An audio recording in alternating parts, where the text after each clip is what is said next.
Good afternoon. I call to order the meeting of the Metropolitan Transportation Committee for October 9th, 2023. Our first order of business is approval of the agenda. I would like to move reports ahead of the public hearing, and if there's no other objections, we can proceed. Very good. Then we're going to turn to our reports. So first is MTS Services Director Carlson. Thank you, Madam Chair. Good afternoon, council members. Two items to report tonight. Last meeting, I reported that we were finally beginning to receive new small buses and preparing them to enter service, and we had 28 in service and 22 getting ready. Pleased to report tonight that we've debuted a new type of vehicle on Metro Mobility, which is a accessible minivan. So in March, the council authorized purchase of 18 such vans for Metro Mobility, and the first of these is now entering service. Another 17 are in transit and will be equipped with technology systems and then deployed into service. So I have some very detailed photos of wiring systems and technology installation. I don't have an exterior photo of the van to share with you tonight. So, maybe we'll be able to email one out. But a small installation, so we have over 600 cutaway buses on Metro Mobility. You see them all over the place. There will only be 18 of these vans as we evaluate it. You might not see them as often. They certainly won't stand out quite as much, but if it's successful, it could be a way that we mitigate the rising costs of rolling stock as well as supply chain shortages. So the council just authorized these vehicles in March, so pretty short turnaround compared to over a year for a regular bus procurement. The other note is that the regional solicitation is now accepting applications. Applications can be submitted through December 15th at 4 p.m. and we're supporting applicants in this effort. We have a virtual training session on October 13th from 9 to 11 a.m., as well as a number of other resources online to help support applicants, how-to videos and the like. Between regional solicitation and the concurrent highway safety improvement program, we'll expect to award just shy of $300 million. So significant investment in transportation in the region and one of the most accessible ways that local communities can obtain federal funding for their projects and priorities. With that, I'd be happy to answer any questions. Thank you. Any questions or comments from council members? Thank you, Charles. Seeing none, we will go to COO Brian Funk, who's sitting in for our general manager. Thank you, Madam Chair, and good afternoon, council members. Again, Brian Funk, sitting in for General Manager Canderas today. I have just a few updates. Last Monday, we increased our North Star commuter rail service, so we're now operating 8 daily trips Monday through Friday, as opposed to the 4 that we had been operating since the summer of 2020. Each morning and afternoon have 3 trips in the primary direction of travel, along with 1 reverse direction or reverse commute trip. A group of Metro Transit staffers, including Councilmember Chambliss, rode the morning reverse commute and the 3rd inbound trip last Monday. Really enjoyed both the camaraderie and opportunity to engage with some of our customers. It was an opportunity for General Manager Canderas also to check the box with North Star on her mission to complete rides on every one of our routes in her first year in office and engage with customers as part of that initiative. Through the first week, it's very preliminary, but the ridership counts are up across each of the days, which is really nice to see, varying between 30 on one day and more than 150 on another day. And so that's very encouraging for us as we look to rebound in that investment in that mode. Our special events have continued to draw really big crowds as well. So last week, of course, the fall sports season really kicked into high gear with the Major League Baseball playoffs. And many fans have been utilizing our services to get to and from stadiums along our lines. The Twins playoff games that were held next door at Target Field last week drew great crowds. Last Tuesday and Wednesday, the North Star Extras that operated averaged almost 600 rides each day on those trips, which is, we think, really great, especially given the limited time to be able to advertise those services and day games in both instances. The Saturday included the regular season finale for the Minnesota United at Allianz Field and Gopher football against Michigan at night. And Sunday had the Vikings hosting Kansas City at US Bank Stadium. So not all of those games went exactly according to plan, but we did have service that was provided. We did run a Vikings Extra on North Star with almost 300 rides seen for that, but it did not include an appearance from Taylor Swift. The operations ambassador and transit police teams, really worked all the events and lean in like we always do to provide a great experience for our customers. Tomorrow, the Twins will play Houston at Target Field at 3:07, again with our Blue and Green Line service, our BRT service, and a North Star train that departs Big Lake at 1:30 p.m. and then again 30 minutes after the last out. The Wednesday game will be dependent on the outcome of the other American League series, and so as soon as those game times are known, we'll be able to announce another extra trip for North Star for our customers. The next Vikings home game is Monday Night Football on October 23rd, and then a Gopher football game on October 28th against Michigan State. And finally, from me, our next Great Day in Transit, which is the monthly plan time for staff to get out in the field and engage with our customers, is set for October 18th. Staff from across the council are encouraged to participate in blocks of about 2 hours or more as their time allows, with a goal to continue to engage customers and staff in the field, including a survey about public safety and how we can improve the customer experience. So if any council members are interested in learning more about how to participate in a shift, please let me know and we'll provide you with a list of opportunities. So thank you very much. Okay, thank you. Questions or comments? Great, thanks, Brian. All right, well, we'll go ahead and move towards the public hearing now. So we will now convene the public hearing to take comments on the draft amendments to the 2040 Transportation Policy Plan. The Transportation Policy Plan is the region's guiding document that translates a shared vision for our region's transportation system into investment plans and decisions that help build and maintain that system. There are two investment scenarios. The current revenue scenario includes revenues that the region can reasonably expect to be available through 2040 based on experience and current laws and allocation formulas, including inflationary growth. The increased revenue scenario includes revenues that the region might reasonably attain through policy change, laws, or decisions that increase funding for a set of prioritized projects and programs. The proposed amendment would add 5 regionally significant highway projects to the current revenue scenario. You can find the full amendment at metrocouncil.org/TPP. Anyone who wishes to can provide comments. To best find time for those who wish to speak, we may use time limits for comments. Individuals will have 3 minutes to comment. Representatives of organizations will have 5 minutes. This session is being recorded and live streamed. When you speak, state your name, place of residence, and the organization you represent, if any. Written statements are also accepted. You may email any comments to public.info@metc.state.mn.us. And with that, we have a couple of names on the list. I'm not sure everyone's here, and we've had one person who is asked to speak today. I'll go through those who registered online. The first is Jim Delaney Jr. Okay, and next is Jamie Marie Eberly. All right, and I believe we have Lisa Fries here from Scott County who did want to make a comment.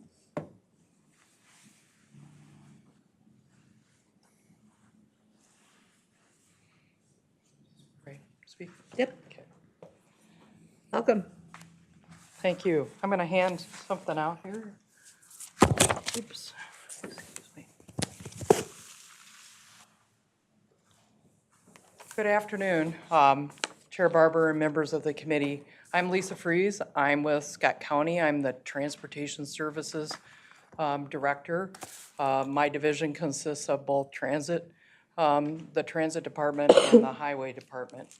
I'm here to speak, I suppose, on behalf of 2 of these amendments. The first one is County Road 59, which is a county-led project and fully funded by the county on Trunk Highway 169. It's an interchange.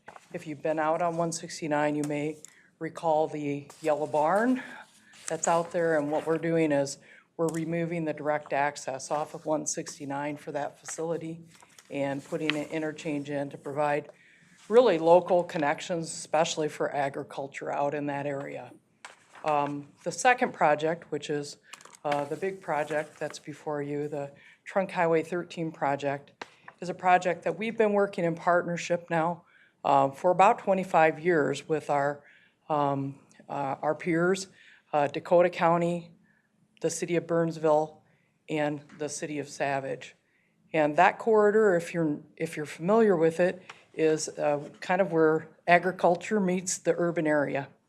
And that area, although it looks a little like it's a old, tired area when you drive through it, it consists of river ports, 5 river ports that are very important for the agricultural community, very active river ports that Cargill, CHS,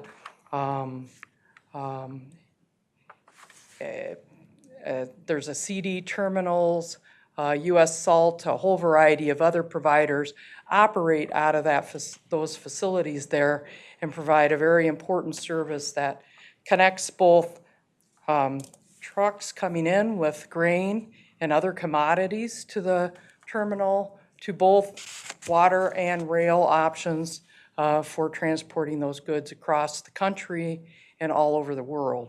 And so for the last 20 years, we've been trying to modernize that facility, increase capacity, and improve safety along that corridor because the UP rail line runs very closely parallel to it.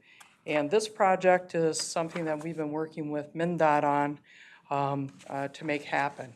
They selected it as a Corridors of Commerce project and awarded it $96 million. The local units of government have pledged to come up through various means with the another $66 million for the total of $166 million. So we're very excited about this project. And what I passed out to you is just the packet that went with the original application that consists of the resolutions of support from Scott County, Dakota County, the city of Savage, city of Burnsville, the Savage Chamber. We also, since then, have been working on a variety of funding applications and have support from the Burnsville Chamber and a whole host of businesses along the corridor. I think one thing to note about the corridor is that if we can get grain commodities onto barge and onto the rail services, it reduces our greenhouse gas footprint. It really is one of the most effective transportation methods that we have for those commodities. So we're very excited about this project, and we're sure that you'll entertain a favorable recommendation on this. Thank you. Thank you very much. Is there anyone else who would wish to comment today? All right, seeing no other commenters, thank you for attending and participating in this public hearing. Public comments will be accepted through 5 p.m. October 31st. To comment on the 2040 and the proposed 2040 Transportation Policy Plan Amendment, write the council at 390 Robert Street North, St. Paul, Minnesota 55101. Email the council at public.info@metc.state.mn.us or record a comment on the public comment line at 651-602-1500.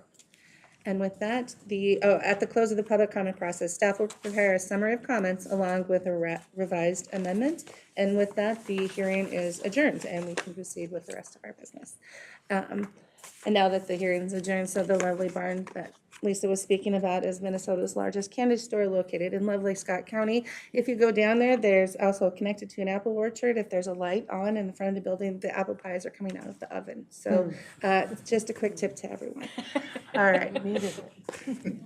So the light wasn't on today when you went? I didn't go by it today. It's a little further south than mine, but maybe I'll try and remember and bring apple pie sometime.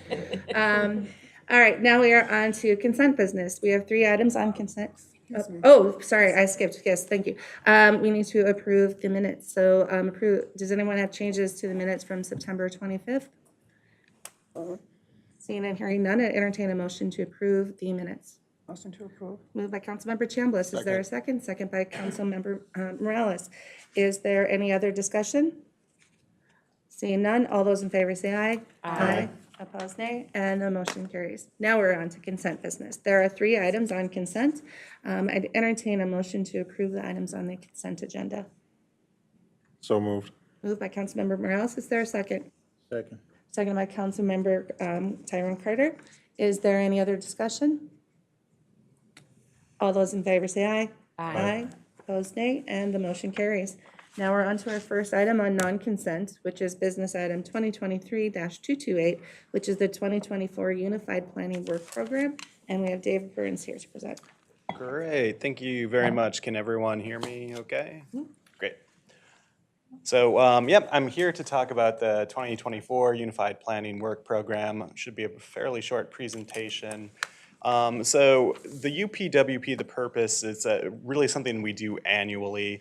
It's required by federal law for all metropolitan planning organizations, which MTS Planning serves for as the MPO for the council. And it really stems from our goals and objectives in the 2040 Transportation Policy Plan. In addition, it does address pressing issues and concerns expressed by our local partners. Ultimately, it describes our transportation planning activities, that's staff activities, consultant studies, and provides an overall budget, and a detailed budget for all of those studies and activities. And really, this is like an application we must submit to FHWA via MnDOT and FDA as well in order to receive our federal planning funds. So we have a number of studies and contracts continuing from 2023 or even 2022 into 2024. As you can see, quite a few of them there. And we only have, it looks like 5 different studies to begin in 2024. The Regional Sideway Dataset Phase 1 study, which is really kind of getting the parameters for this sort of regional sidewalk dataset. The Public Transit and Human Services Transportation Coordinated Plan Update, Micro Transit Policy Framework, TPP Goal Topic Workshops, and Evaluation of Forecast Accuracy and Robustness, which is a travel demand management related study. So here we have the draft 2024 UPWP budget. That first column is, we have those by tasks like planning and programming, modal systems planning, et cetera. Number of staff weeks dedicated to that, the salary costs associated with those staff weeks, the consultant costs, if there's any consultant-led studies associated with those tasks, and overhead and expenses. So you get a total cost there of about $7.3 million in 2024. This does represent a pretty significant increase from over the last few years due to the IIJA federal funding program. It also represents a lower overhead rate than we kind of anticipated or originally budgeted for. So as I said, the total is $7.3 million. That does include a total of $5.6 million in federal planning funds, and the rest of the other $1.7 million is actual local MVEST funds. I just wanted to note that we, given how much work we have, especially on the consultant side here in 2024, we did leave approximately $400,000 of federal funds unbudgeted and kind of on the table, but those will be banked and we can use those in future years when perhaps we have a little bit more capacity to finish everything that is desired by the council and our partners. So with that, more than happy to answer any questions. And thank you, Dave. Questions or comments from council members? Councilmember Chambliss? Can you give any, can you elaborate on why the joint, what's the name of the acronym here? The Infrastructure Investment and Jobs was more expensive? Yeah, great.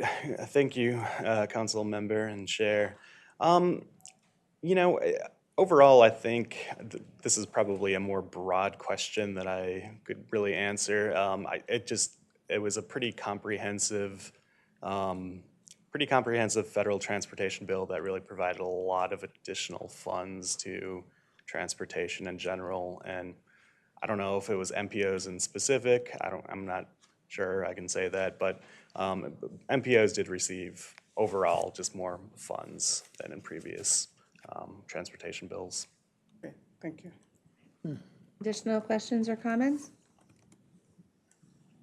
All right, seeing and hearing none, I'd entertain a motion to approve business item 2023-228.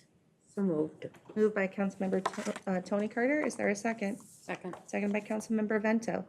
Is there any other discussion? Seeing none, all those in favor say aye. Aye. Opposed, nay. Motion carries. Thank you, Dave. Now we are on to 2023-241, which is fuel supply for Metro Mobility. And we have Clay Stenbeck here to present.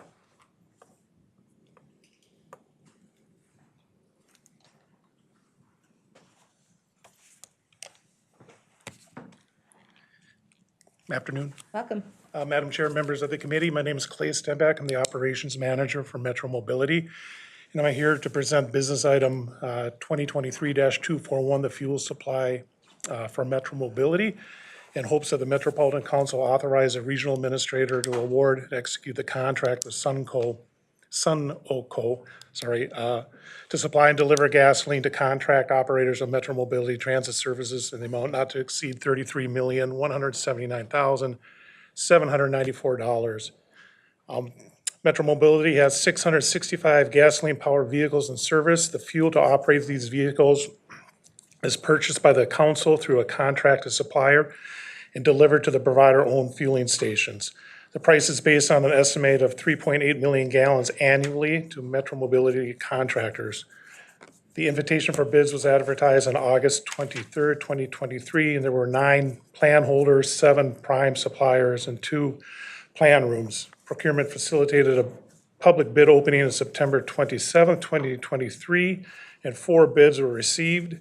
Sunoco LLC is the low responsive and responsible bidder and recommended for award. Actual expenditures will be determined by the Oil Price Information Service Price Index for gasoline, which will fluctuate daily over the 3-year contract term to reflect petroleum market prices. At this point, I'd be happy to answer any questions about fuel. Okay. Thank you. Are there any questions or comments from council members? Councilmember Vento. I probably should have asked this question when you were giving your report, but I'm curious, Charles, as to whether or not the minivans will, I'm assuming they'll reduce fuel costs. Madam Chair, council member, it's a good question. It's certainly something we'll be monitoring. We would expect that the fuel consumption would be lower with the minivans, but they may also be driving more miles to serve the same number of customers. So all part of the evaluation upcoming, and they would use the gasoline from this contract as well. All right. Thank you. Okay. Additional questions? Councilmember Cameron? I might have missed this, so I apologize if you stated it or if it's somewhere in here, but what is the length of time that this contract covers? And then how frequently do we go through this bidding process? A good question. Thank you, council member. It is a 3-year contract with it, and so we'll go through, we reevaluate in 2 years, and we'll put the service out for bid again in about 2.5 years. Okay. Additional questions or comments? All right, for people listening, the proposed action is that the Metropolitan Council authorize the regional administrator to award and execute contract 23P125 with Sunoco LLC to supply and deliver gasoline to contract operators of Metro Mobility Transit Services in an amount not to exceed $33,179,794. And with that, I'd entertain a motion to approve business item 2023-241. So moved. Moved by Councilmember Vento. Is there a second? Second. Second by Councilmember Morales. Is there any other discussion? Seeing none, all those in favor say aye. Aye. Opposed, nay. And motion carries. Very good. Thank you, Thank you so Cliff. much. Now we are on to business item 2023-242, which is the signature authority for demand response transit service grants. And we have Heather Giesel here to present. Good afternoon. My name is Heather Giesel. I'm the Director of Finance and Administration for MTS. My pronouns are she, her. I'm here to present business item 2023-242. MTS is requesting authorization to execute grant agreements with Minnesota Valley Transit Authority and Southwest Transit for demand response transit service projects, also referred to as microtransit. The project consists of vehicle costs, infrastructure, and other capital costs. So as part of the most recent 2023 legislative session and the transportation sales and use tax, there were some specified purposes for which the revenue must be used. One of those was a requirement that the council provide sales tax revenue financial assistance in the form of grant agreements in fiscal year 2024 to the replacement service providers under Minnesota statute 473.388 for improvements, related to demand response transit service, and established the grant amounts as well. The grant agreements also require that the three agencies are in compliance with regional fair policy established by the council in accordance with state law and to help ensure an integrated regional transit system. So there are two agreements that are being authorized tonight, one to MBTA. There is going to be a combination $2.3 million for vehicle costs and an additional $3.5 million for infrastructure and other capital costs. That'll be combined into one grant agreement. The other one being authorized today is $3 million to Southwest Transit, a single line item for the same items, vehicle costs, infrastructure, and other capital costs.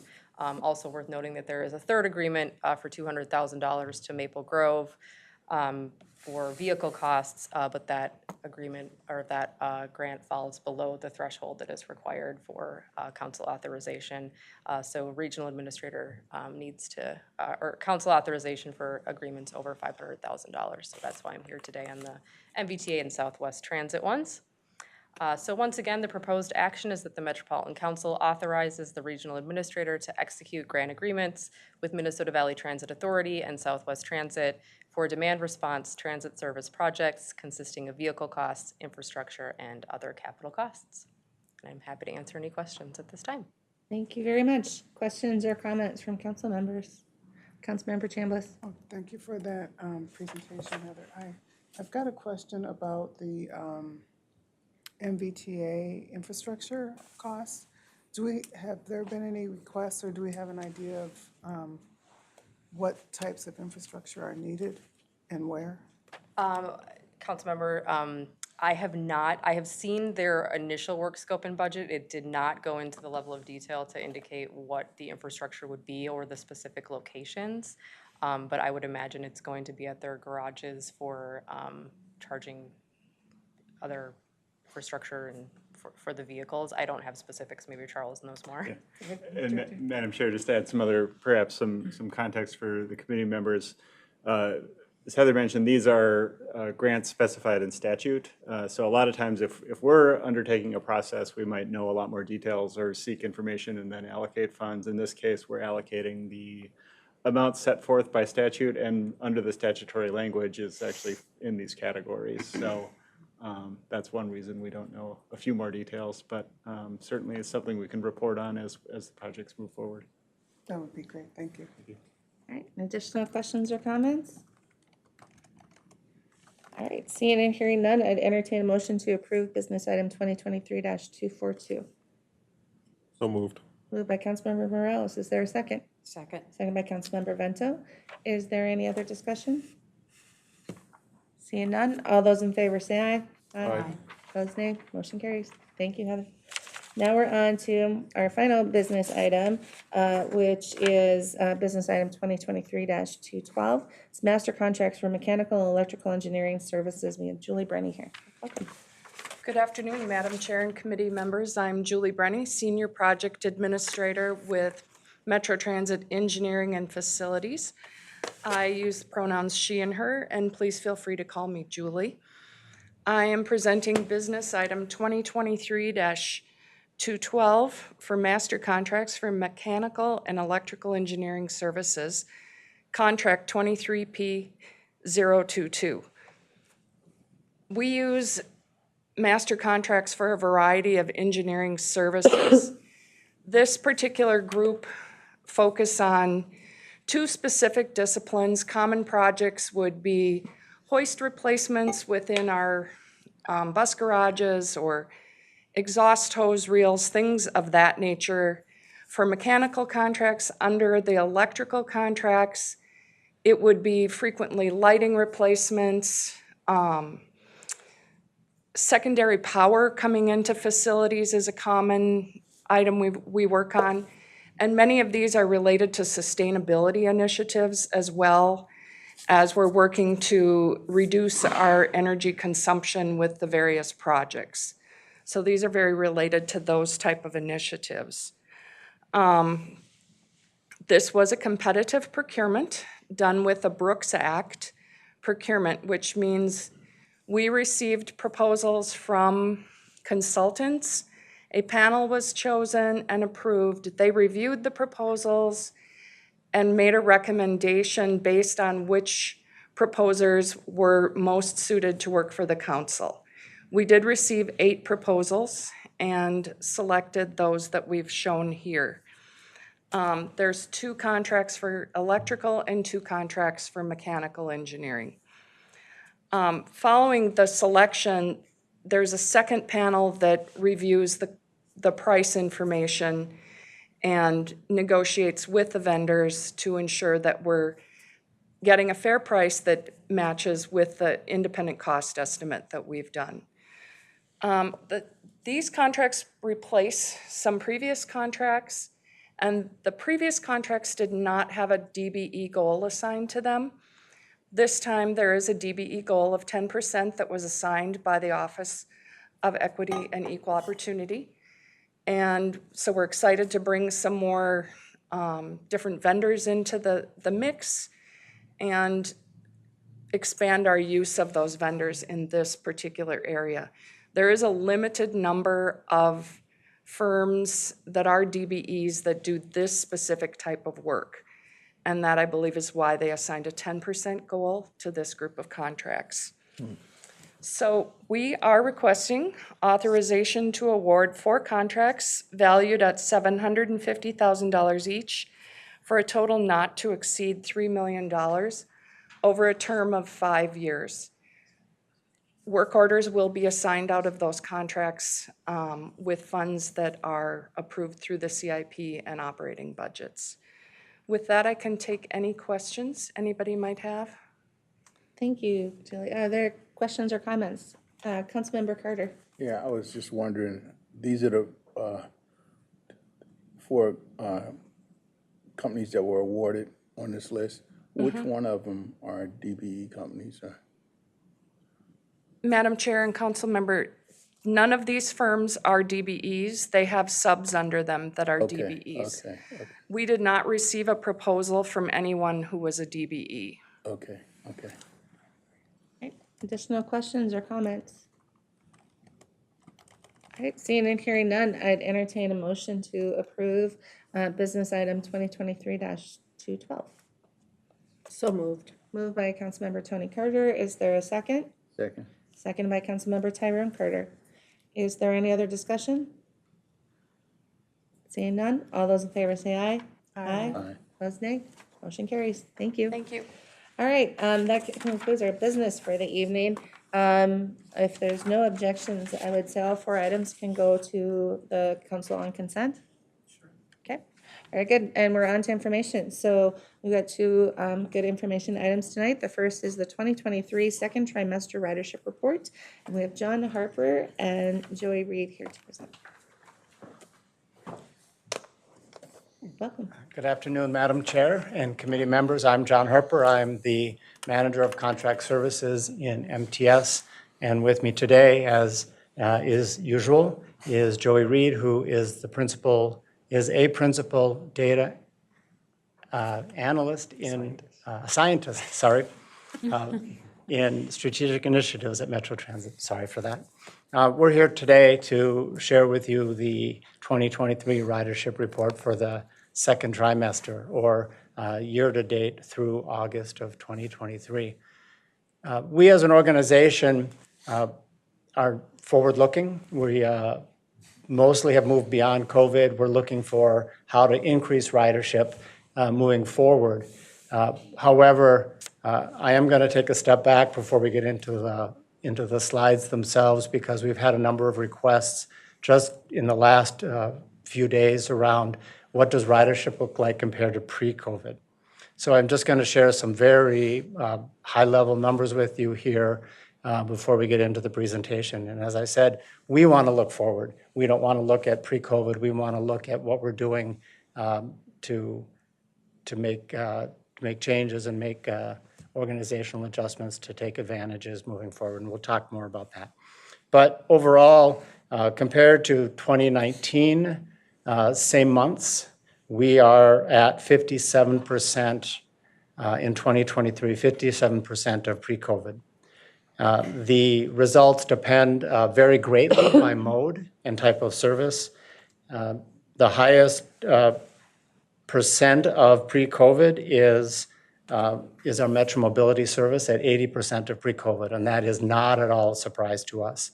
We have seen that those riders that use Metro Mobility, other than those going to day services locations, other than those, the ridership really has returned. And we're actually beginning to see some growth in our demand side compared to pre-COVID. And Executive Director Carlson talked about the vehicles that we're bringing in. We are looking to expand our fleet and continue to expect growth in that area. We, on our bus side and all the different modes, and Joey will talk about this in a little bit, we are at 57% of pre-COVID. In our North Star, rail has seen the largest decrease compared to pre-COVID. And all of those numbers are not unexpected. We and other agencies around the region and other agencies around the country have seen the commute demand go down. Agencies are adjusting service to take advantage of the opportunities that are there, considering the 5-day work week is not existing anymore in most cases. None of that should be a surprise to the committee here. We've talked about that a number of different times. We continue to bring the ridership report to you and bring details every time we present that talk about how we're changing and how we're adjusting the service, and we'll continue to talk through that. So on to the presentation, comparing 2023 to 2022. So this is all post-pandemic. And so we continue to grow ridership. You can see that the 2023 line here is higher than 2022 in all months. So we are continuing to grow back ridership month over month. Local bus in all of its forms, plus light rail, continue to be the workhorses. The variety of other services that we put on the street complement those. So the blue bar is local bus, the red bar is light rail, and you can see that those have both expanded compared to 2022. When you show in numbers the difference between the years, there's growth in all modes of service. One of the largest number that shows up on the screen here is our TransitLink microtransit line. That is a comparatively small program. The increase in that is primarily due to our microtransit pilot that we've talked about a number of times. I think we talked at last committee meeting about that program, and that is a successful pilot for us and is bringing in a good number of rides. It's a comparatively small number, but a large percentage increase. And you can see the other modes have all improved as well. So we're doing well in all of our types of service compared to last year. When you break down the bus service into its component parts, you see here that bus rapid transit has a very large growth. We are converting services into BRT from local bus, and Joey will talk about that in about 2 slides. And, but you can see here that Express Bus is growing modestly, and our local service, both in local and in BRT, is growing well. So all of that is very good news. And to drill down one level deeper into the numbers, I will hand the presentation over to Joy. Thank you, John. This slide probably looks a little familiar. We saw it last time. The biggest change here is that when we look at Route 5 and D-Line combined, we're seeing not quite the stratospheric growth we saw earlier in the summer. So last report was through May, or right? Through April. Yeah. Through April, the summer season tends to be a little slower across all routes. So we're seeing the evidence of that in our Route 5 D-Line combined growth there. If you compare it to some previous slides, the local didn't look quite so good, but when we pull that effect of shifting the Route 5 out of local out, we still have nearly 10% growth in local bus. So that's strong growth, similar to our BRT growth, excluding D-Line. I wanted to highlight a little bit how that summer trend looks across our top 8 highest ridership routes. So D-Line is still sort of following a bit of a upward trajectory until July and August. It starts tapering off. That's pretty common. We can see that the 21, the C, 18, all of them are experiencing dips in sometimes starting June, mostly July and August. So this is actually a pattern that has existed probably forever, certainly before the pandemic started. And we're starting to sort of see it come back again, as opposed to the last few years where I think growth was really sort of overpowering that summer dynamic. So brief update there. The key takeaways are, again, we're seeing continued growth in both BRT and local bus. Just because D-Line looks so great and the 5 moved out of local bus doesn't mean we're not still growing. We still see these strong seasonal patterns with the lowest ridership typically in December and January, and also July and August. We had great, strong ridership during the state fair on the A line, so it looked a little different than some of the others. And I think we're starting to see early signs of growth in the express and peak commuter markets, which are just starting to show up now. Couldn't be part of this presentation really, but I'm excited to tell you more about that in next year, I guess. Very good. Questions, comments from council members? Councilmember Vento. I have one quick question, and I might have missed it. John, when you were talking about the pre-COVID numbers, and I know we want to get beyond reflecting back to pre-COVID, you may have said this and I just missed it, but I'm wondering where LRT is. Yes, I didn't, sorry, Madam Chair and committee member, I didn't go through all the numbers. Okay. We can certainly put together a real quick table and send that out to the group. Yeah, I'll say again, we were not expecting to talk about that at the meeting, but literally today we had a media request about the numbers. We've had another council member ask about the numbers, so that's why we're sharing them here. So light rail is right now at 56% of pre-COVID. So we're seeing numbers. I'll just go through the numbers here. So bus service, 57% of pre-COVID. Light rail is 56% of pre-COVID. North Star is 11%. As I said, that's not a surprise to anybody here. Metro Mobility is at 87% of pre-COVID. Transit Link, 75%. Metro Van Pool, 78% of pre-COVID. So, yeah, so those are the numbers compared to pre-COVID. And we can certainly put together a table. We will put together a table, and I will talk with Director Carlson about getting that out to you soon, maybe right away tomorrow, so that you can have those in hand. Okay, thank you. Additional questions or comments from council members? Just want to say thank you for the report then. I really appreciate it, and I really love the highlighting the numbers about local bus and the LRT, because that's really kind of the heart and soul and the bones of the system that's really getting people who either need or want to connect. I think a lot of times people can forget about all the local service, but it's like the most critical piece of everything, and that really connects people. So it's nice to hear those numbers kind of coming back more and more. See, every time you keep bringing us good news, so we look forward to the report at the end of the year. Thank you. All right, thank you, guys. All right, we are on to our final information item, which is the 2024 to 2029 CIP presentation, and we have Nick Thompson, Ed Petrie, and Heather Kiesel here.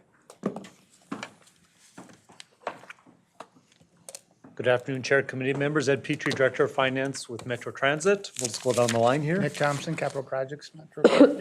Heather Giesel, Director of Finance and Administration for MTS. We thought we'd take a tag team approach this evening. We'll go through the proposed 24 through 29 CIP and talk about changes from the prior year and where what we're looking at with the CIP plan.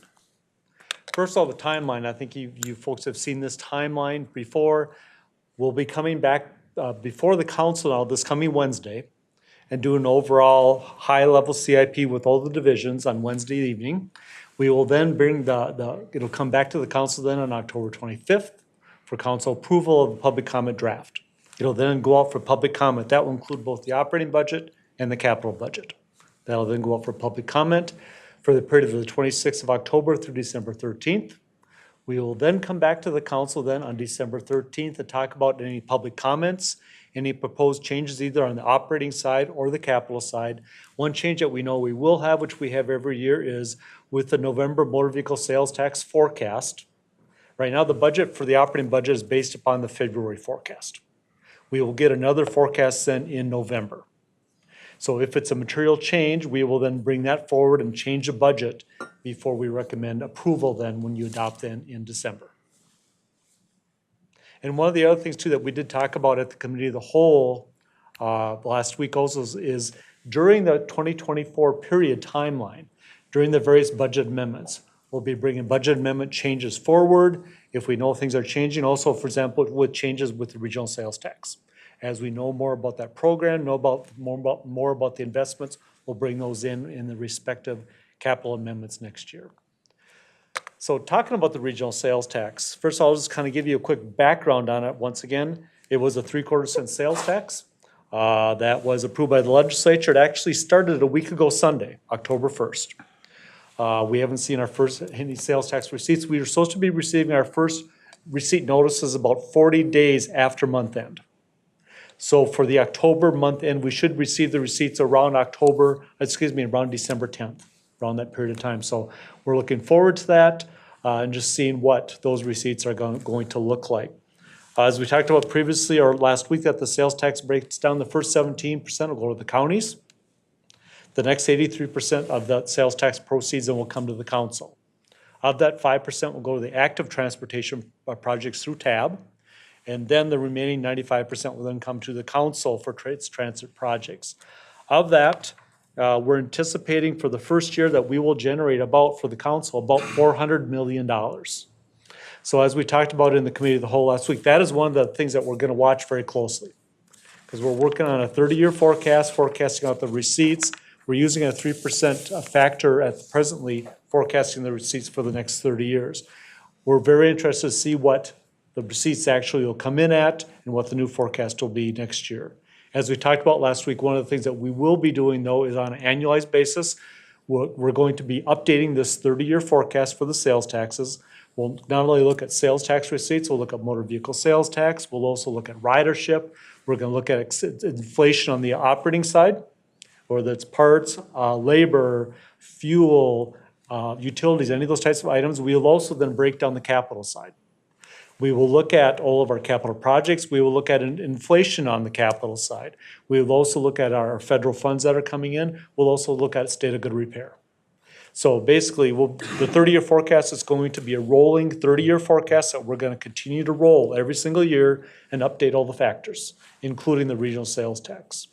So that's kind of a preview, or I guess that's kind of a summary of what we talked about last Wednesday. But overall with the CIP this year, If we look at the 24 through 29 CIP versus the 23 through 28 CIP, we have about a $400 million growth in year to year in our CIP, or it went up about 15%. A lot of this is basically due to the fact that we're able to, inject some of the motor or some of the regional sales tax into the program and start to grow the CIP. Some of the areas where we actually saw some growth year to year, if I compare 23 through 28 through 24 through 29, is in these areas. For example, on the zero emission bus investments, our investments plan are up about $98 million or 125%. This includes both the buses and the infrastructure that we need for the electric buses. So our plan that we have this evening includes 85 electric buses in concert with the plan. Bus replacements, one of the things that we've been talking about over the last couple of years is the fact is that we took our bus replacements for the rest of our fleet, moved it from a 12-year replacement cycle to a 14-year replacement cycle. One of the reasons was mainly the challenges that we were having with funding. With the additional money, this is going to allow us to move our cycle back to a 12-year replacement cycle, which is what's recommended by the FTA. This is about an additional $100 million investment over the 6-year cycle. So this is a major improvement for us. Support facilities. As we're growing out the metro network, we will need additional support facilities. So we're looking at 2 main support facilities, about $50 million each.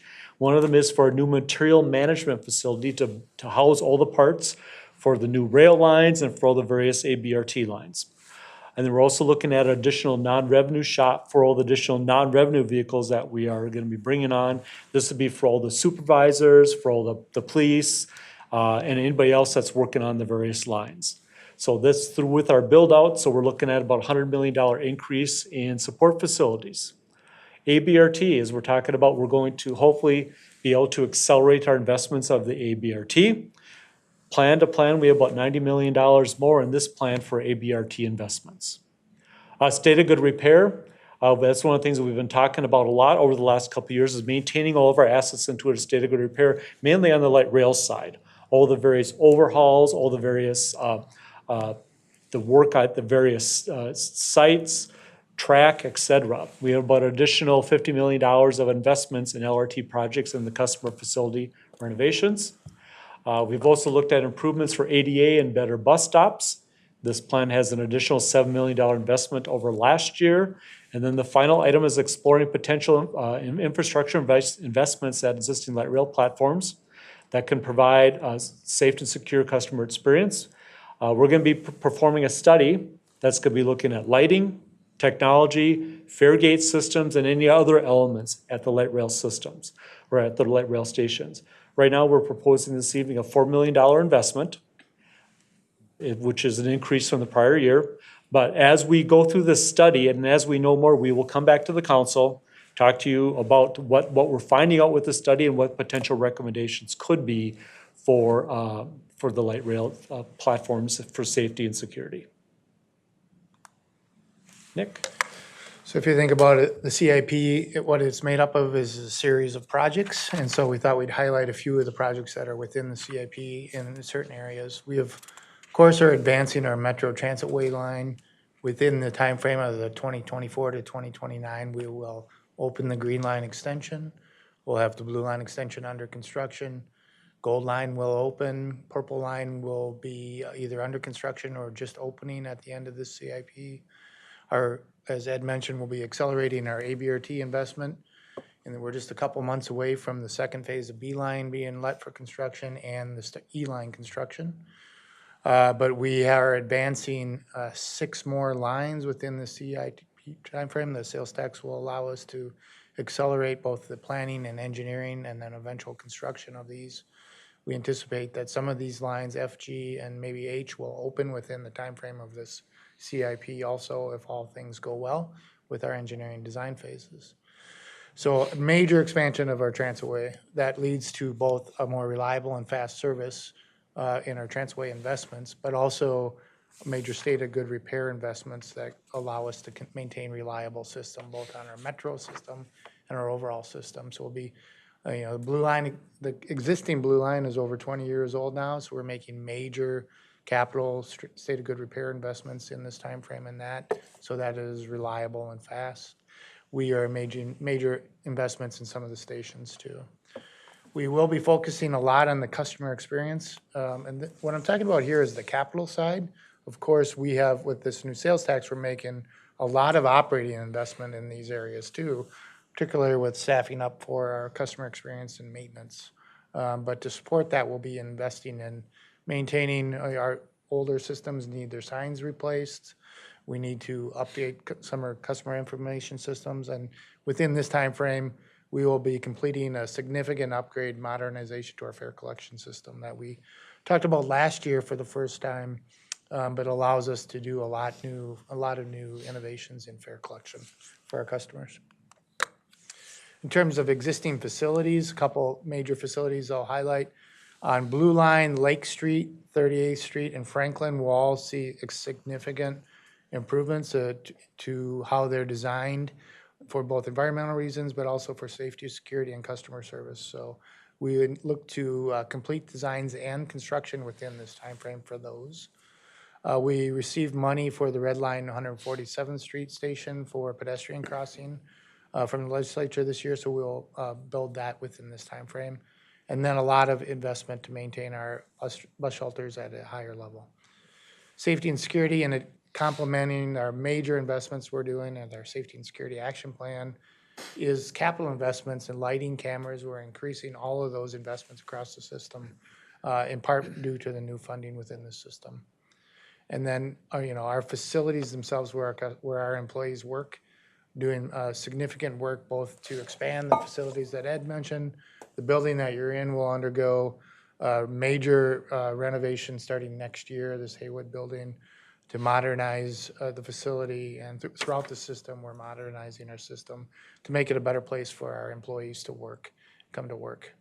And lastly, sustainability. Not only are we able to say we can implement our zero-emission bus plan, fully fund what we had stated last year would be our desired goal, but also major energy investments across the system to reduce our energy use from lighting to solar to other very elements that makes our buildings that we have more efficient and use less energy. So talking about the overall capital program, first of all, we look at the planning of it. First of all, as we've talked about previously, capital projects take a long view. It's not just like an annual operating budget. For example, a bus procurement could take anywhere from 12 to 24 months, depending upon the type of bus. LRV procurement could take out anywhere from 24 to 36 months, depending upon the manufacturer. Construction projects, for example, like building like the North Loop Bus Garage, that was a 4-year project. So any of these major projects take multiple years, but one of the big things is that the funding must be secured and council authorized before any of these projects can move forward. So as you recall, we will come forward with various budget amendments during the year next year. And one of the things we always identify in the budget amendment is saying, first of all, is this project in the CIP? Yes or no? But we also cannot move it from the CIP to the capital budget until the funding is available. Once it becomes available, whether it's local funding, federal dollars, whatever the case would be, we will then bring it forward in a capital budget amendment, recommend it, and then after you approve it, after the council approves it, the project will then move forward, whether it's construction, purchasing buses, et cetera. So there'll be various multiple sources, but we have to wait till the funding is available before we can authorize the project to move forward. System size, just to give you kind of an idea of the overall transit division, we have over 1,000 regular route buses. This is us in the contracted services. We have a fleet of 639 Metro Mobility small buses. Suburban transit providers have a fleet of 312. We have over 1,100 customer shelters across our region. We have 16 support facilities, which includes our garages, our overhaul bases, and our police administration building right next. I guess that we're in right now. Let's say right next door, but I guess we're actually in that. We have 41 rail platforms and 65 parking structures and surface lots. So we are a very large system, a lot of assets to invest in, but also a lot of assets to maintain in a state of good repair, as we've talked about previously. Some of the parameters, first of all, as we've talked about in previous years, but we're also talking about this evening, is first of all is that one of our priorities is making sure that we're fiscally balanced. We're forecasting out what we think the CIP needs are going to be, But one of the things we also forecast out then the revenue sources to make sure we are balanced at that point in time. Like I mentioned, as funding becomes available, we'll then move it from the CIP into the capital budget. It includes, as we talked about, this includes regional sales tax of just over $400 million this evening. The overall plan, $3.467 billion. It sounds like a lot of money. It is a lot of money. The reason it's so large is, first of all, it does include also the green and the blue line extensions. If you back out those two large light rail projects, we're still talking a $1.9 billion CIP, which is for the rest of the system. We'll continue to focus on, as Nick talked about, safety, asset preservation, and long-term capital maintenance. The system parameters includes Metro Transit, Metropolitan Transportation Services, and the suburban transit providers. As we talked about last year, but one of the things we're continuing to watch is changes with our travel behavior of our ridership. We know ridership has changed since pre-COVID to post-COVID. So we're watching that travel behavior. We're watching where we need to make the investments, the type of buses that we need, and where we need to put the buses. We're working with Brian's group and also with Adam Harrington and Safety and Service Development in identifying those travel behavior changes. We'll be making those adjustments, and like I mentioned, with our bus purchases and with bus deliveries and with our additional operations staff. So moving on to the revenue sources. First of all, regional transit capital. As you will recall, we request bonding authority from the legislature on a biennial basis. This bonding authority then allows the council then to issue bonds backed by real estate taxes. Those bonds are then regional transit capital bonds. We use those regional transit capital bonds largely then to match federal dollars. What I mean by that is when we receive the federal formula dollars, for example, from the federal government, they had to be matched with a local source. Generally, those grants are usually at an 80-20 split. 80% federal with a 20% local match. We use the regional transit capital bonding usually as our federal match to that federal dollar, so then we can apply for the grants with the federal government. Like I mentioned, the revenue sources also includes the regional sales tax, our first piece of that. And as we bring those, this is only a recommendation this evening, but as we bring those projects forward in our capital budget amendment, you will know exactly which projects we're recommending at that point in time bringing those federal dollars in, or excuse me, those regional dollars in. Revenue sources also include New Starts dollars and Small Starts federal funding. As I talked about, it includes all the federal dollars that we received through MAP 21. This would include all of our 5307 formula dollars, our state of good repair funds, which would be both bus and rail, bus and bus facility 5339 funds, any infrastructure funds we may receive, and also then the federal regional solicitation, or commonly known as CMAQ funds. Priorities of our capital program, first of all, is maintaining our current system into a state of good repair. That's very prominent for us, and also our transit asset management plan.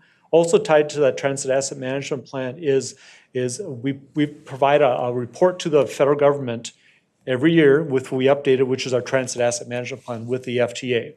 Where we did our first report in 2018, we then have to update that report on an annualized basis and identify any major changes within that report. So we are compliant with that and updating that with the FTA on an annualized basis. Our plan also includes, as we talked about, replacing vehicles, which I'll go through some detail in a few slides coming forward. But once again, the fleet replacements are consistent with our fleet management plans, whether it's regular standard bus or the electric buses. We focus on maintaining and repairing our facilities into a state of good repair. We look at transit improvements and also meeting the metro mobility demand. And when Heather has her side of the presentation, she'll talk about metro mobility.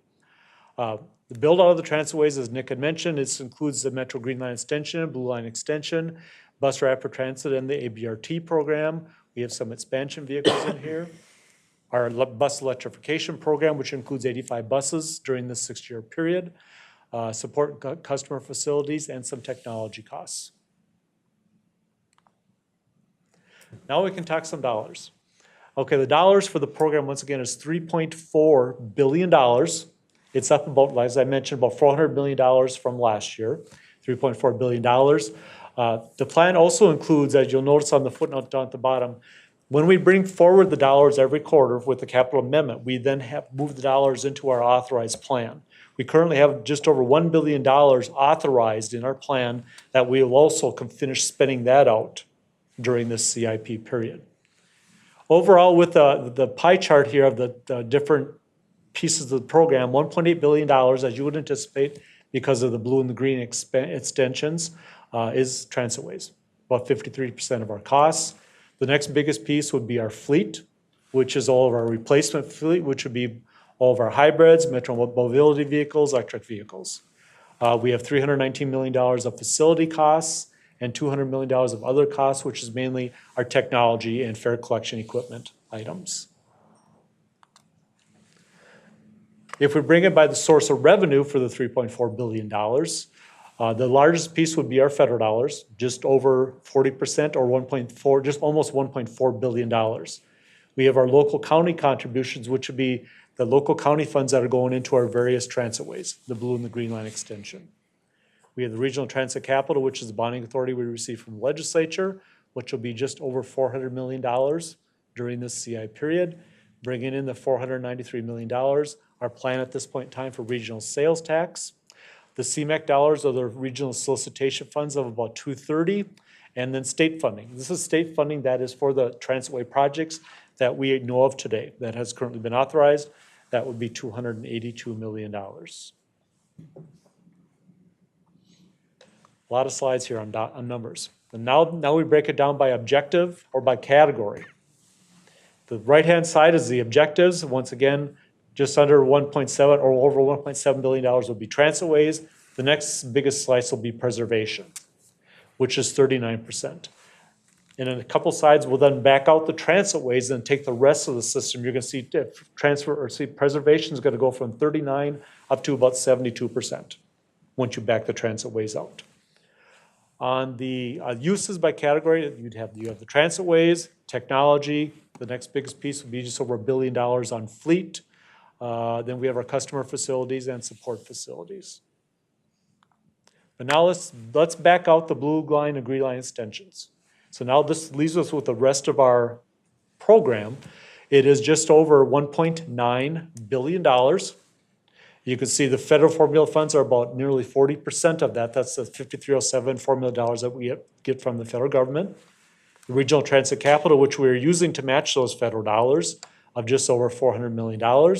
You have the regional sales tax, and then you have the federal regional solicitation, which would be the CMAQ funds of about $230 million. This is the slide that I was talking about on the preservation. So if you look at the uses by objective on the right-hand side, $1.9 billion of that, 69 and plus the 3% on the transitways, 72% of the dollars that we're going to spend is on preservation of our current system, maintaining our current system in a state of good repair. We then have some expansion dollars, of which a big piece of that would be like on support facilities that we talked about, the material management, and then our non-revenue shops. And then we have some additional $233 million of spending on our current transitways. That's on our current blue line and the current green line. Repairs and keeping those assets into a state of good repair. A lot of those costs are whether it's fixing track, catenary, variable message signs, all those types of items to keep our current rail system in a state of good repair. On the uses by category on the left-hand side, you can see the largest piece is fleet. Just over 57% of our dollars will go towards fleet replacement. We have transitways, then we have customer facilities, support facilities, and some technology costs. But largest piece of by objective is preservation. Largest piece by category would be replacement of fleet. Thank you. So drilling down a level to Metropolitan Transportation Services. So just as a reminder for the capital program, this includes contracted fixed route, Metro Mobility, the suburban transit providers, and TransitLink. So the MTS 6-year CIP is just over $502 million. Almost 86% of that, or $430 million of the CIP supports preservation of our existing system. We fund our preservation needs through a combination of federal formula earnings and regional transit capital bonding. Fleet preservation accounts for about 75% of our budget and includes replacement of large and small buses for suburban transit providers, MTS contracted fixed route, Transit Link, and Metro Mobility. And just a note on the uses as well for technology for us, that means mostly fare collection, onboard technologies like fare collection, cameras, computers, radios.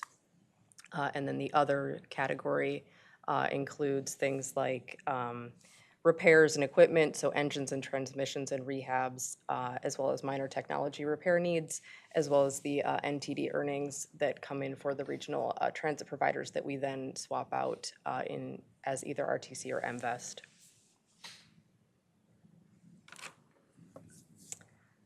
So for expansion, between 2024 and 2029, we have $72.3 million in expansion planned, which is roughly 14% of the MTS CIP. So similar to our preservation budget, it's primarily funded through RTC and federal funding. This chart specifically calls out the federal regional solicitation funding. So one of the roles that MTS plays is to support suburban transit provider expansion projects submitted through the regional solicitation process. So the council will provide the 20% match to those capital projects that they apply for through the regional solicitation. On the uses slide, fleet costs represent over 90% of our expansion costs. These represent Metro Mobility expansion, suburban provider CMAQ expansion projects, and a holding location for future CMAQ projects in years where there is a regional solicitation that has not taken place. Moving on here, was there a question? Okay. Moving on here, you can see fleet growth. So Metro Mobility continues to be the story in MTS's operating budgets, the same on the capital side. As you can see on the line shown here, that fleet continues to grow. There's a little bit of a flattening around the pandemic as there were hold-offs with ordering new buses and problems with supply chain and things like that. But you can see that fleet really starts to ramp up again in the out years with this CIP. So this is a product of a few different factors. So one, over the years, the suburban providers have been awarded CMAQ expansion grants through the solicitation, and this is basically adding buses into our system. And once the routes are in our system, it's in our schedule then to replace those buses as well. Number two, and the biggest factor here is the growth of Metro Mobility. So we set the Metmo expansion fleet growth at 2.43%, which is in line with the operating budget increase as well. Metmo fleet has grown 216% since 2004, when we had a fleet of 290 vehicles, and we are now at 639. And we have 100 expansion buses programmed in the CIP from 24 to 2029. So by 2029, the Metmo fleet is projected to be nearly 725 buses, which represents 250% growth since 2004. And then we'll continue to monitor ridership through the post-COVID period to understand any additional impacts to fleet growth. I think I mentioned this in the preliminary budget presentation on the operating side, but Metro Mobility is going to become a state forecasted program in state fiscal year 2026, so July 1st of 2025.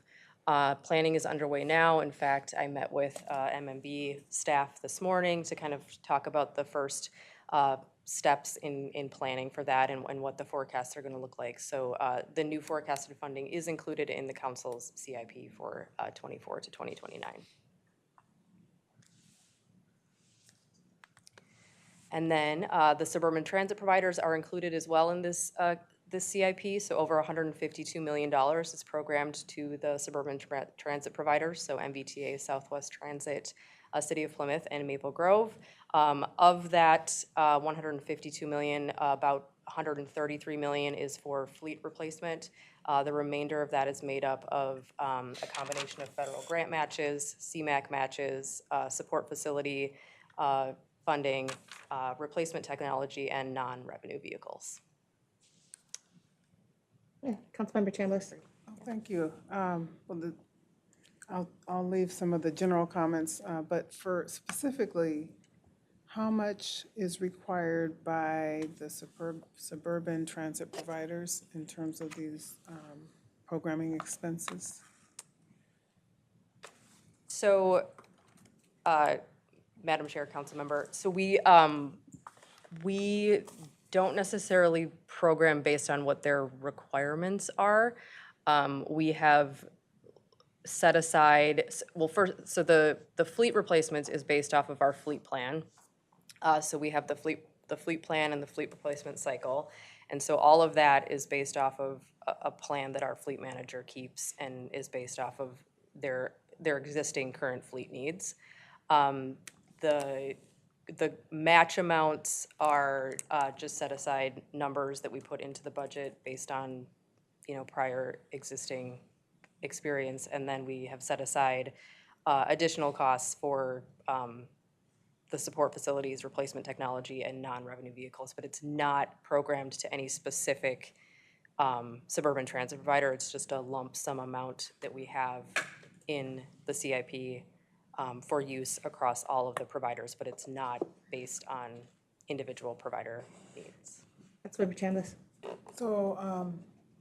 So if they see that they have a shortage based on what they identify as their need, then they'll have to figure out how to fund those programs or those projects or those needs on their own?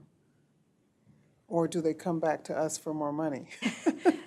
They do, Madam Chair, Council Member, they also have their entity earnings that we pass through to them that they can use for projects to support their operations and capital operations. They also will apply for and occasionally be awarded discretionary federal grants as well that we will oftentimes match, and those matches are programmed here into our CIP too. So if they go out for a discretionary award, they will ask us beforehand to match in their application, and they'll submit it, and so we'll support it in that way as well.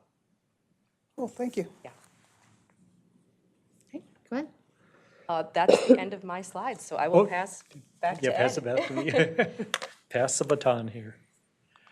Okay, moving on to Metro Transit. The Metro Transit family includes the Metro, the blue and the green lines. It'll also include the future extensions. We have the North Star Commuter Rail, as it says, Metro and the Green Line extensions, the ABRTs, which would be the F. This is the alphabetical exercise here. The F, G, H, J, K, L, and the future BRT lines, the gold and the purple. So let's talk Metro Transit preservation. Preserving our current system is just over $946 million during the 6-year CIP. During this period of time, we're going to be replacing 492 buses, 332 40-foot diesels, 85 electric buses that I've mentioned, 26 coaches, and 49 60-foot articulated buses. We also have investments in state of good repair on our support facilities, both repair, energy enhancements. Most of our energy enhancements, as Nick had mentioned, are along the lines of lighting, those types of things that can save energy and for energy conservation. Most of those items will have about a 4 to 5 year return on investment, so very good investments for us. We also have investments in public facilities repairs and refurbishment, meeting the ADA, public facilities ADA and signage improvements, and technology updates, which would include computerization, also then with fare collection. If you want to look at sources, the sources of funds coming in will be from the federal regional solicitation, which would be CMAQ, federal formula dollars, about 38% of it.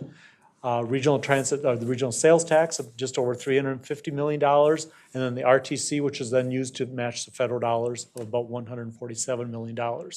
On the uses on the right-hand side, you'll see the biggest piece of it is for fleet replacement, 67% of the dollars. Then we have some for facilities, technology, and other costs, which would be fare collection type computerization. On our expansion, about $228 million will be expended on expansion. This will both be bus and light rail infrastructure costs, the non-revenue support equipment, also improvements to our customer facilities that we talked about, which would be both the material management facility and the non-revenue facility for all of our additional vehicles. And also investments in BRT buses, electric buses, and infrastructure. Sources, about 50% of it will come from regional sales tax, And about 37% will come from federal and 3% from the state. And then the balance, 10% would come from our regional transit capital, RTC, which we're using to match the state dollars or the federal dollars.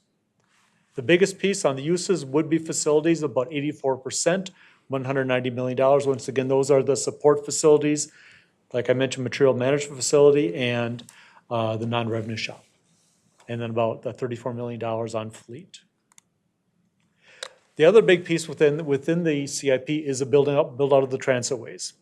You can see the blue line and the green line extension are about $1.5 billion, and I want to get my notes here so I have it. That represents about 87% of the transitways. So the blue and the green line, of the 1.7 billion, 87% is the blue and green line extension. The rest of the dollars are for the BRT project lines that Nick had mentioned. We have some finishing out of the C, F, G, H, J, gold, and some other planning funds for the J, K, and the L. We also then have some funds for LRT and North Star Static repairs, about $37 million. But once again, transitways, about 87% would be the blue and the green line extensions. Yeah. Councilmember Carter? So very, very quick. I don't see Beeline here, and I know that that's moving into BRT, but not currently. I would assume you're treating it here and just Councilmember and Chair, that is in the 2023 budget. Beeline would be. So it's, I think, It's funded. It's funded in the funded plan. Okay, So. all right. Yeah, I guess it will be done. Thank you. Chair and committee members, as I mentioned at the beginning of the project, there's just over $1 billion that's currently authorized that we will spend out during this CIP period. Beeline is part of that.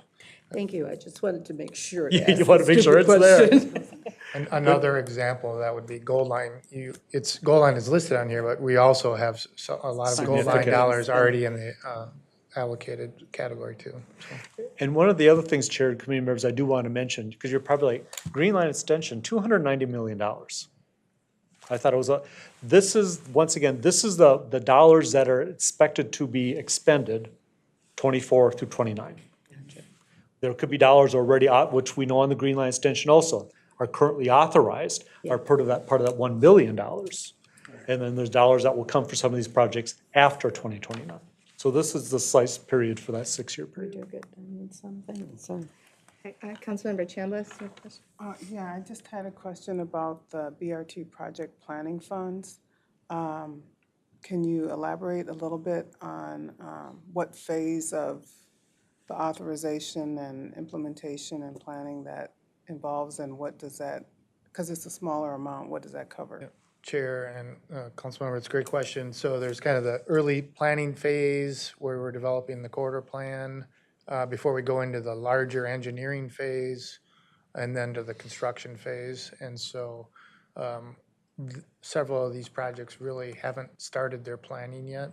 And so they'll be kind of it's almost the kickoff phase where we begin to do the really beginning of the planning phase. So it's a smaller footprint of work before we get into the engineering, which that's when the dollars start ramping up quickly for that. Okay, thank you.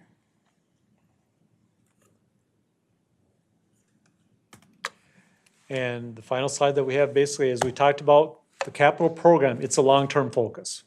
It's a 6-year plan, but all these capital projects take a long time. A lot of planning, like Nick had mentioned. If it's vehicle procurements, 12 to 24 months. LRVs are 36 months. Any of these major construction projects, like a garage, takes 4 years. So major plans. But the focus is, first of all, maintaining our assets into a state of good repair.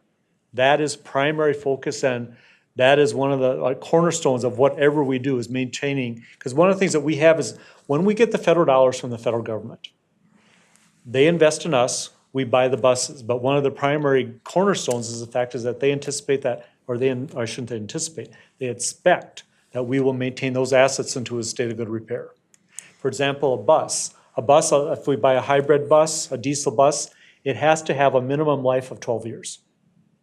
So when we accept those federal dollars in from the federal government, when we do the grant agreement, we basically have a handshake with the federal government that we will maintain that asset into a state of good repair for a minimum of 12 years. So that's one of the main cornerstone focuses is data good repair. As we talked about, we have the BRT Transit Ways for the Future Growth. We're matching now the zero emission bus plan, that fleet plan. MAP 21, as we talked about, talks about asset preservation, management plans that we have to file with the FTA, which we do on an annualized basis. And then Heather's talked about the Metro Mobility growth and the transition to the forecasted plan in fiscal year 26. So with that, Madam Chair, committee members, it was a lot of data, a lot of numbers, and I realize that a lot of data charts with numbers on them, but we would stand for any questions. And once again, we'll be back on Wednesday night at the council. And kind of Monday night or Wednesday night's meeting, we'll basically break it down a little differently. We'll talk about fleet, we'll talk about technology, we'll talk about customer facilities, public facilities, transit ways, and kind of slice it a little differently. So you get a little different flavor for what's in the CIP. Very good, thank you all. All right, questions or comments? I have one question. Councilmember Vento. You maybe defined it and I missed it, but the acronym OHB? Overhaul base, Chair Committee members, overhaul base. That's the facility that we have over in St. Paul where we mainly do the major overhauls of all of our buses. Got it, thank you. Good question. I was making up. Chair Committee members, I apologize. Weird, you know. We're so used to the acronyms all the time, so. All right, additional questions or comments? I have a weird one in the weeds if no one's gonna ask, so, anything else? So one of the things we've been talking about is how we're putting in, security lights and cameras and things like that for the Green Line extension, stations. And so is that something that's a project cost, or is that something that gets built into the CIP for this time while the stations are being built but not operated?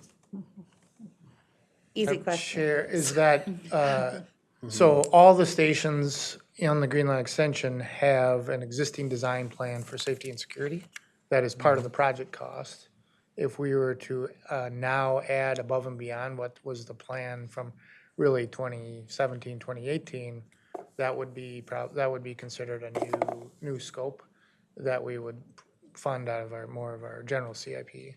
But there's extensive camera lighting investments that are part of the project. And then there's going to be a time frame between when a lot of the Green Line extension is complete, but we're not ready to open.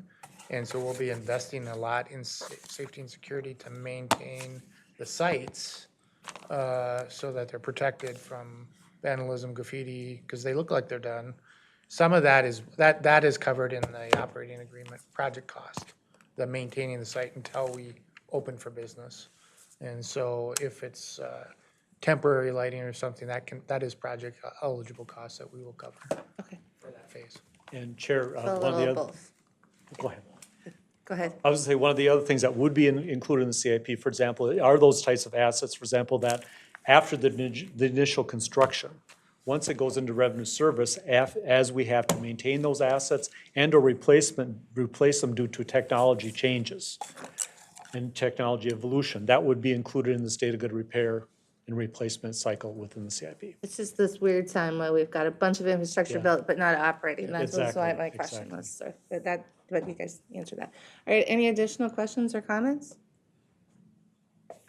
All right, you're gonna save all the questions up for Wednesday. We'll see you All Wednesday. right, very good. All right, I think that it concludes our meeting or our items for tonight. So if not objection, all right, we're adjourned.